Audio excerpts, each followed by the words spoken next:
Hi,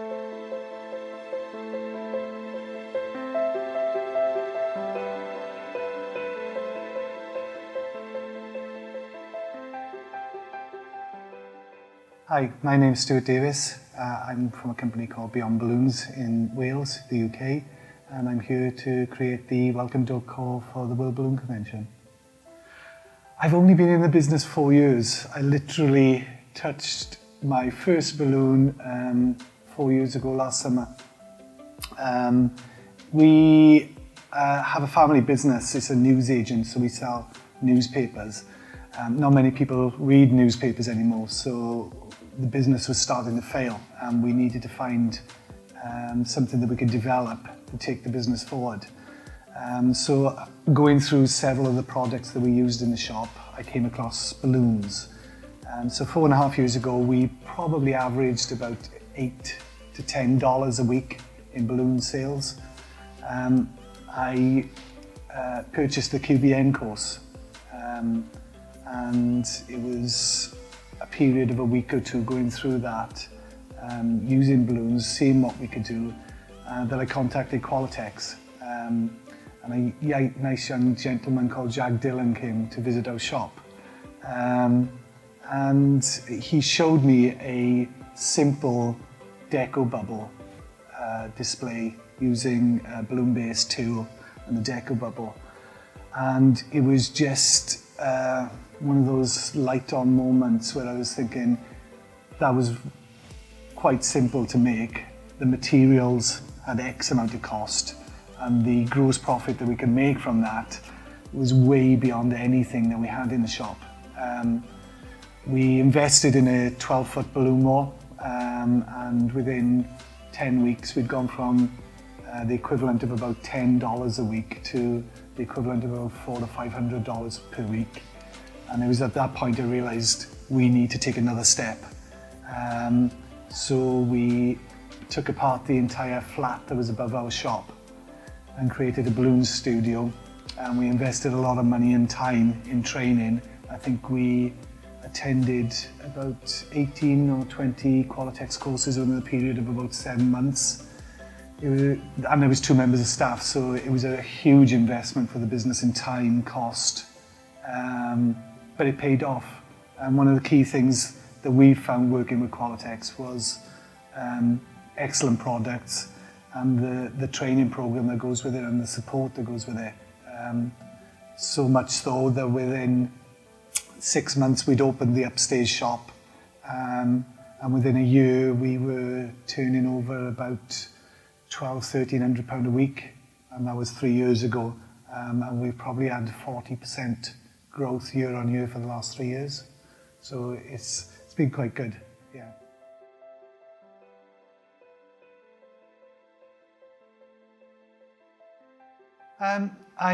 I didn't know anything about, bizarrely, Denver 2014, which is only 4 years ago. I was literally opening our shop that week, so I didn't even know WBC existed then. So about a year later, someone from Qualatex said, you need to be going to WBC. I started researching and looking at what other people had done there and what they gained from it. So we came to New Orleans. We entered the column competition, and we got disqualified. But it was a fantastic learning experience. We got disqualified because we went over time. We had 2.5 hours. I think we took 6. For me, that was not a point of actually saying, I'm never doing that again. It's how can we improve to make sure that that doesn't happen to us again.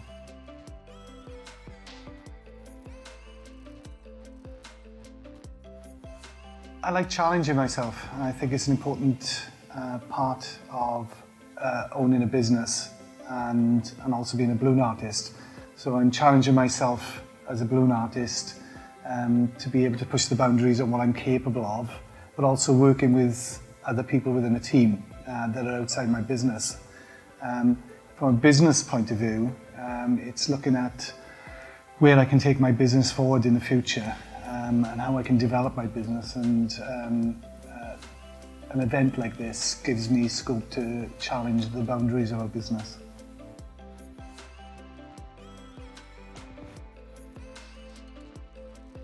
I would say we sent some draft ideas, but we actually sent a kind of program of how I thought the welcome decor should work. At that stage, the only thing that WBC had was their opening marketing poster, which was a yellow sky background with the sun rays coming off it, and several geometric waves coming in. And the first thing that identified with me was a sort of Art Deco, Art Moderne type look to it. And I thought that would be an interesting slant. So the only other thing I knew was it was going to be in San Diego. So I actually looked up San Diego and Art Deco, Art Moderne, and lo and behold, San Diego's got a massive Art Deco, Art Moderne type look. So what I based it on was a kind of artistic look that was very simple, geometric lines, geometric shapes, very simple colouring, which I could demonstrate as being large pieces, backdrops, trying to get a three-dimensional look with many of the pieces, but also taking into account, having been to a welcome event, I knew there was 1,000 people in there. So it had to be done on a kind of grander scale. And what I would say to people is not to be afraid of that. Big jobs are fundamentally just a grouping of smaller jobs put together. But you just get imbalance between the smaller pieces. So if you can make a small piece, you can do a big job. And it's just about getting 4 or 5 pieces that match together, that fit in, and that will work within a building that gives you an overall bigger picture. And the bigger picture for us was that poster.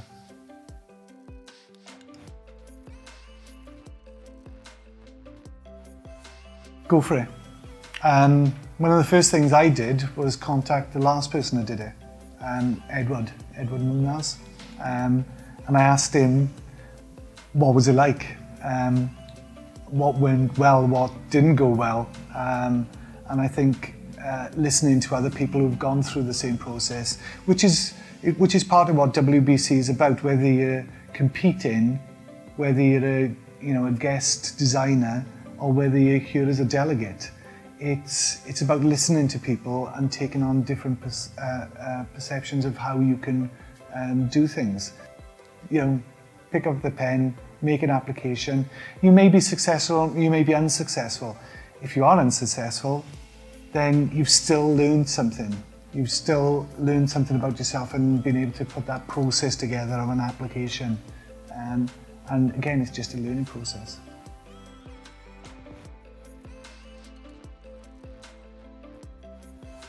It is a challenging process. We are now Tuesday midday, and we've been working on it since Sunday midday.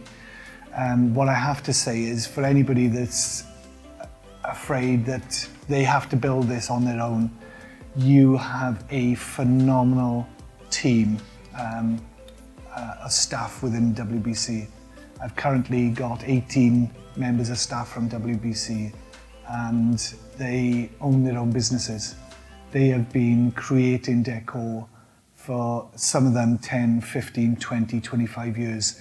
And they haven't just got time in the industry, they got time in a wide range of builds, techniques, skills, and they're there to support you. They are there to make your vision come to life. And that I wouldn't want anybody to be put off thinking, I'm just a small person in a small shop. I run a small family business. It is a small shop. Our village has about 6,000 people. And here I am today in San Diego, making probably one of the biggest transformations of any venue that I've ever done. It's amazing.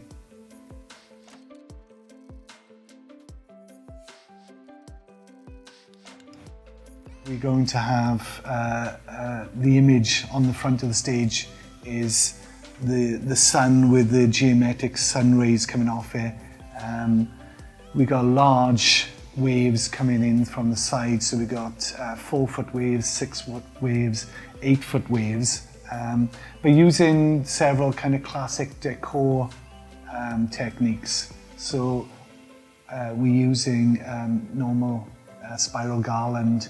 We're using a kind of the flat garland look, alternate square pack, and trying to bring in some of the more what people would class as older school classic decor and showing it's still got relevance, and also that it is an event that we could sell. So even though we're trying to show off within the balloon industry, it's actually saying you could take these pieces and you can make them work, and you can actually make a profit about it. Because WBC for me is not just about the artistic element and the training. It's the idea that it's helping you take your business forward, and profit is a key aspect of being a business owner. So every time I look at it, I look at, could I sell this? Could I make money from this? Could we make it cost effectively to be able to sell to a client? So I'm going to be using this to be able to show to my clients, to actually say this is something that we could do for your event, and to challenge event planners' perceptions of how balloons can transform a venue.